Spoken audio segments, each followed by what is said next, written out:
राजा महेन्द्रले भन्नुभयो जस्तो स्वर्गकी अप्सरा भएको ठाउँमा आउन पाउँदा धेरै खुसी लागेको छ।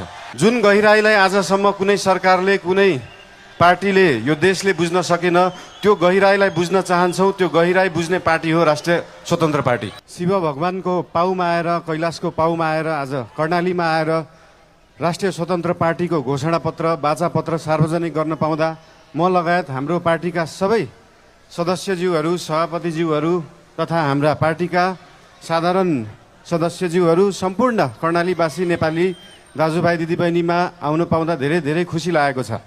देशको सबैभन्दा लामो नदी रहेको ठाउँ, देशको सबैभन्दा ठुलो जिल्ला रहेको ठाउँ, देशको सबैभन्दा ठुलो गाउँपालिका रहेको ठाउँ, देशकै सबभन्दा गहिरो ताल रहेको ठाउँ, जुन गहिराईलाई आजसम्म कुनै सरकारले कुनै पार्टीले यो देशले बुझ्न सकेन, त्यो गहिराईलाई बुझ्न चाहन्छौँ। त्यो गहिराई बुझ्ने पार्टी हो राष्ट्रिय स्वतन्त्र पार्टी।